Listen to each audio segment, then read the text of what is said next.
వైద్యం నైవేద్యం తిమింగళం గడగడలాడిస్తారనుకుంటే గప్చుప్గా తప్పించారు. సీఎం రేవంత్ రెడ్డి లేని సమయంలో గడలకు స్వేచ్ఛ ప్రసాదించారా?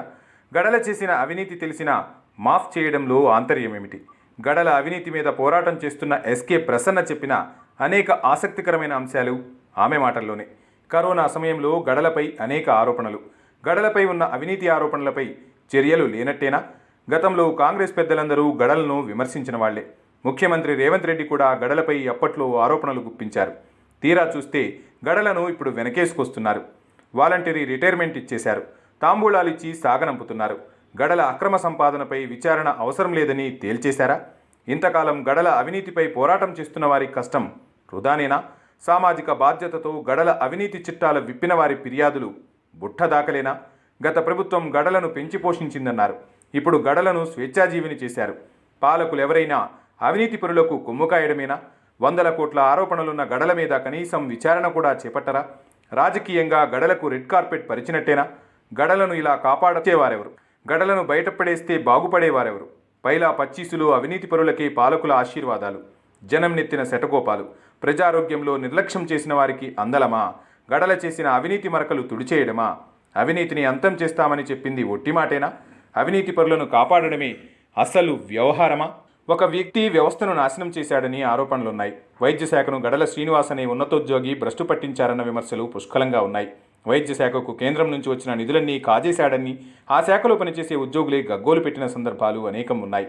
అందుకు తగిన సాక్ష్యాధారాలతో సహా గత పాలకులు, ఇప్పటి పాలకులకు నివేదికలు అందించిన వాళ్లు కూడా వైద్య శాఖలో ఉన్నారు.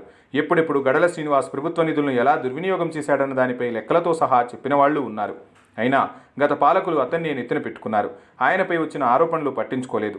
కనీసం ఏనాడు జరిగిందేమిటి అన్నదానిపై ఆరా తీయలేదు. పైగా ఆయనకు మరింత ప్రాధాన్యతనిస్తూ వచ్చారు. ఎవరు ఎంత చెప్పినా, ఎవరు ఇన్ని ఫిర్యాదులు చేసినా పట్టించుకోనంతగా గడలకు ప్రాధాన్యతనిస్తూ వచ్చారు. గత పాలకులు ఎవరూ పట్టించుకోలేదు.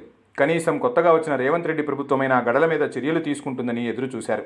గడలపై విచారణకు ఆదేశిస్తారనుకున్నారు. కొత్త ప్రభుత్వం కొలువు తీరిన తర్వాత గడలపై ఉన్న ఆరోపణలతో కూడిన నివేదికలను, అందుకు సంబంధించిన రికార్డులను కూడా ప్రస్తుత వైద్య శాఖ మంత్రి దామోదర రాజనరసింహకు అందజేసిన వాళ్లున్నారు. అందులో ఎస్కే ప్రసన్న ఒకరు. ఆమె ప్రజాధనం దుర్వినియోగమవుతుందని, వైద్య వ్యవస్థ నిర్వీర్యమవుతుందని బాధపడి అప్పటి గడల శ్రీనివాస్ అవినీతిపై రిపోర్టులు అందించారు. అంతేకాదు, ఆమె కొత్తగూడెం నియోజకవర్గంలో గడల శ్రీనివాస్ చేసిన అవినీతికి సంబంధించిన వివరాలను పొందుపరిచి ఇంటింటికి కరపత్రాలు కూడా పంచారు. అలా గడల శ్రీనివాస్ను రాజకీయాల్లోకి రాకుండా చేశారు. అంతలా వైద్య వ్యవస్థ మీద మమకారంతో ఒక బాధ్యత కలిగిన ఉద్యోగిగా ప్రసన్న కృషి చేస్తే పాలకులు ఆమె విన్నపాలను బుట్టదాఖలు చేశారు. గడల శ్రీనివాస్ విషయంలో ఆమె నేటిదాత్రికి చెప్పిన విషయాలను వెల్లడించారు. గడల శ్రీనివాస్పై విచారణ జరిపించాలని ప్రభుత్వాలకు లేఖలు రాశారు. ఆయనపై సిబిఐ చేత విచారణ జరిపించాలని కూడా డిమాండ్ చేశారు. అక్రమ మార్గాల ద్వారా గడల శ్రీనివాస్ పదోన్నతులు పొందారన్న ఆరోపణలు ఉన్నాయి.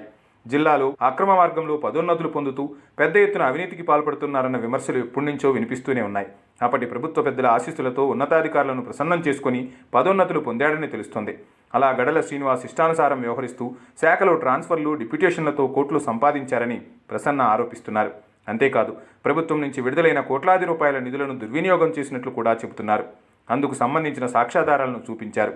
ఇక కరోనా సమయంలో ఆయన కొన్ని 100 కోట్లు దుర్వినియోగం చేసినట్లు ఆమె పెద్ద ఎత్తున ఆరోపణలు చేశారు. ముఖ్యమంత్రి రేవంత్ రెడ్డి ప్రతిపక్షంలో పీసీసీ అధ్యక్షుడిగా ఉన్న సమయంలో కూడా గడల శ్రీనివాస్ మీద పెద్ద ఎత్తున ఆరోపణలు చేసిన సందర్భాలు అనేకం. కొత్త ప్రభుత్వం వచ్చిన తర్వాత ఆయన మీద చర్యలుంటాయని అందరూ ఎదురు చూశారు.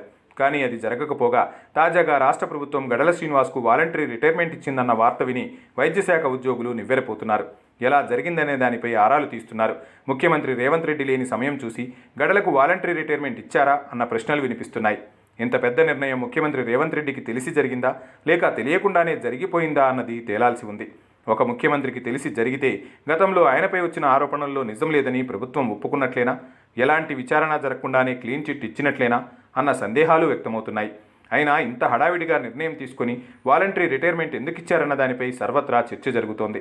నీటిపారుదల శాఖలో, విద్యుత్ శాఖలో జరిగిన అవినీతి మీద పెట్టిన శ్రద్ధ, వైద్య రంగంలో జరిగిన అవినీతి, అందుకు బాధ్యులైన గడల శ్రీనివాస్ను ఎందుకు ప్రభుత్వం ఉపేక్షించిందన్న దానిపై పెద్ద ఎత్తున రచ్చ జరుగుతోంది. ఒకసారి గతంలో గడల చేసిన హంగామా ఎలా ఉండేదన్న దానిని గుర్తు చేస్తే అప్పటి ముఖ్యమంత్రి కేసీఆర్కు పదే పదే కాళ్లకు దండం పెడుతూ వచ్చేవారు. తనకు కొత్తగూడెం టికెట్ వస్తుందని పదే పదే తానే ప్రచారం చేసుకుంటూ ఉండేవారు. అప్పటి ముఖ్యమంత్రి నివాసమైన ప్రగతి భవన్కు వెళ్లి ఆయన్ను ప్రసారం చేసుకోవడం, వైద్యశాఖను భ్రష్టు పట్టించడం తప్ప ఆయన విధులు నిర్వర్తించింది లేదంటారు.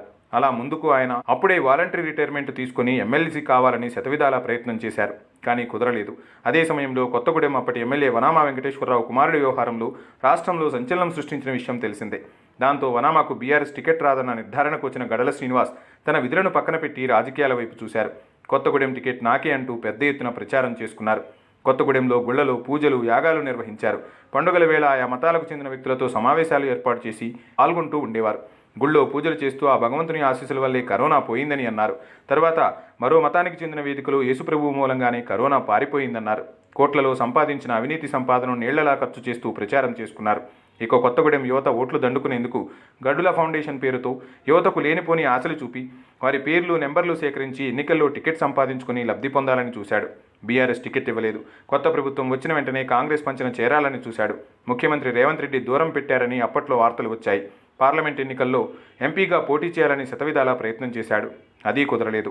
అలా ఆయన్ను పక్కన పెట్టినందుకు కాంగ్రెస్ ప్రభుత్వం గడల మీద విచారణ చేస్తోందని అందరూ అనుకున్న వేళ ఆయనకు వాలంటరీ రిటైర్మెంట్ అనుమతి ఇవ్వడంతో సర్వత్రా చర్చనీయాంశమైంది.